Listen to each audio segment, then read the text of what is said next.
इतिहास की किताबों में एक ऐसा वंश भी दर्ज है जो भारत का मूल निवासी नहीं था, फिर भी उसने उत्तर पश्चिम भारत पर राज किया। ये कहानी है पहल्लो वंश की, जिसे इतिहास में इंडो पार्थियन साम्राज्य भी कहा जाता है।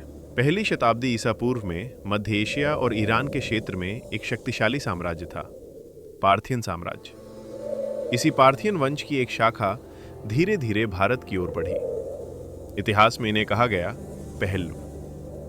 लगभग 20 ईसा पूर्व के आसपास पहल्लव शासकों ने काबुल, गांधार और सिंध के क्षेत्रों में अपनी सत्ता स्थापित करनी शुरू कर दी।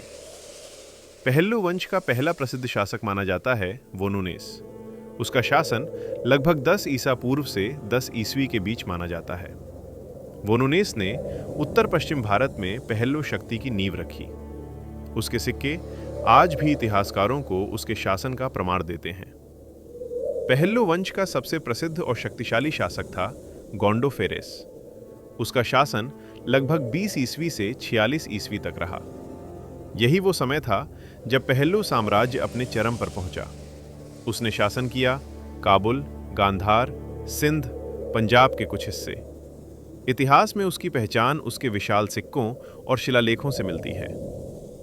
इतिहास में एक दिलचस्प कहानी भी मिलती है। कहा जाता है कि ईसा मसीह के शिष्य संत थॉमस लगभग 52 ईस्वी में भारत आए थे, और कुछ ऐतिहासिक कथाओं के अनुसार उनकी मुलाकात राजा गोंडोफेरेस से हुई थी। हालांकि इतिहासकारों में इस बात को लेकर आज भी बहस जारी है, लेकिन हर साम्राज्य की तरह पहल्लव साम्राज्य का भी पतन शुरू हुआ।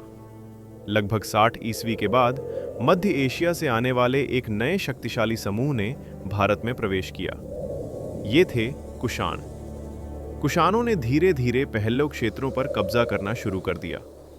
लगभग 75 ईस्वी तक कुषाण शासक कुजुल कड़फिसिस ने पहल्लव शक्ति को पूरी तरह खत्म कर दिया, और इसी के साथ भारत में पहल्लव वंश का अंत हो गया। लेकिन उनकी कहानी इतिहास में हमेशा के लिए दर्ज हो गई। इतिहास में कुछ साम्राज्य बहुत लंबे समय तक नहीं टिकते, लेकिन उनका प्रभाव इतना गहरा होता है कि सदियों बाद भी उनकी कहानी सुनाई जाती है। अगर आपको आज पहली बार लगा कि इतिहास दिलचस्प हो सकता है, तो समझिए ये चैनल आपके लिए है।